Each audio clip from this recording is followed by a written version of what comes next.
Okej, Karamuço, si shpjegohet fakti që një person me precedent penal, që sapo ka përfunduar dënimin se e mësuam që nuk është liruar me kusht, po ka përfunduar dënimin dhe është liruar 2 vite më parë, ose 1 vit e pak më parë, pra një person me precedent penal të shoqërohet nga një agent i AMP-s, pra strukturë që kontrollon dhe vetë policinë.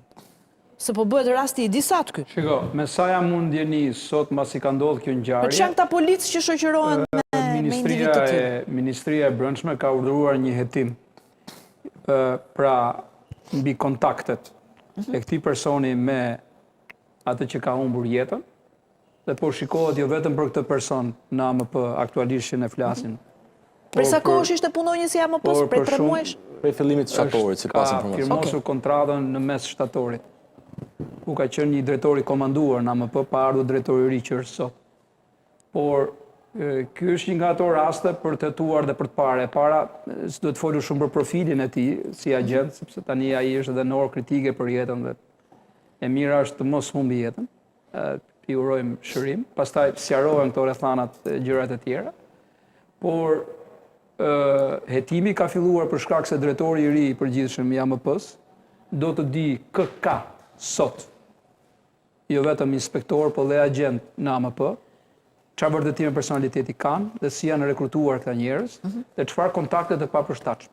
Sepse mbase mund të jenë marrëdhënie shoqërore, po në një rast të tillë, nëse do të ishte në dieni institucionet përkatëse, ky quhej minimalisht kontakt i papërshtatshëm. Dhe një agenti i cili bën punën e mbikëqyrjes policore dhe formave proaktive të gjurmimit të rasteve ku ka subjekt oficer të policisë shtetit. Kështu që unë them kjo është një gjë e mirë, nuk do të kishte ndodhur për këtë ngjarje. Pa do të kjo pastaj të kishim një post factum iniciativë. Por megjithatë s'është as vonë për të parë nëse ka probleme të tjera, sepse në të kaluarën e kemi parë shumë punë të mira që ka bërë AMP-ja, por nga ana tjetër kemi parë që edhe vetë AMP-ja ka pas probleme në disa prej zonave që mbulon, nuk po them drejtoritë përgjithshme, me persona të cilët kanë qenë të përfshirë në aktivitet kriminal. Nuk po them për rastin konkret. Kështu që kjo është e mira për të depistuar një herë mirë, të gjithë agentët, të gjithë inspektorët, dhe pastaj për ta bërë një organizatë më të shëndetshme nga e cila pritet më shumë. Kaq. Okej. Basha, kemi të bëjmë me një shërbim paralel, po e quaj unë, në thonjza brenda policisë, ku zyrtarë mbrojnë ose informojnë figurat botës krimit? Si duket për ky rast?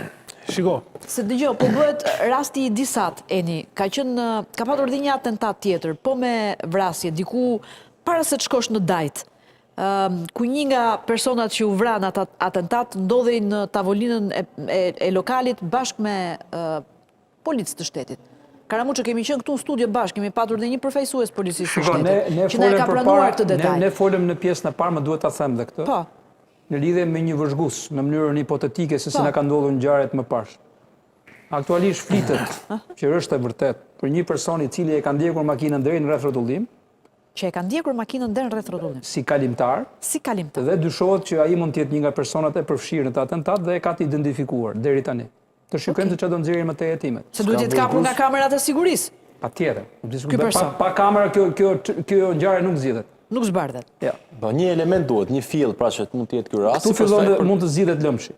Nëse është, se mund të jetë kalimtar i rastishëm, por ka dyshime të forta. Ka dyshime të forta që verifikohen të gjithë lëvizjet që kanë ndodhur para, gjatë dhe pas atentatit, pra në një harë kohor të caktuar. Sa unë thash që automjeti, pra ka lëvizur dhe para se të mbërrinte, ka bërë disa herë duke qenë se ka patur vënesa avioni. Po, dhe që qatë një detaj tjetër, më falë, ndjesë.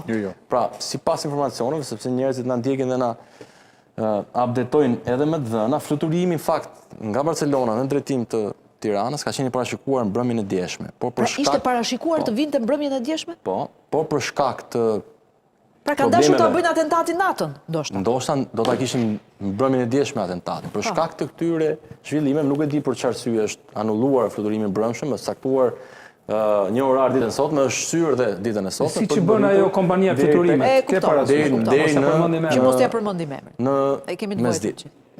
Kjo është e dhëna e fundit. Pra mund ta kishim këtë ngjarje. Mund të ishte bërë natën, me errësirë, që kjo ngjarje ishte planifikuar natën dhe jo ditën. Natën dhe jo, dakord, kjo na zbardh diçka. Sepse ditën na shokoi. Në 2 të drekës ishte shokuese vërtet. Ata kanë rrezikuar më shumë që kanë thënë jo do të vazhdoj, kanë ngulur ta vazhdojnë ditën. Kanë marrë në sy rrezikun që edhe mund të kapeshin aty në vend ngjarje.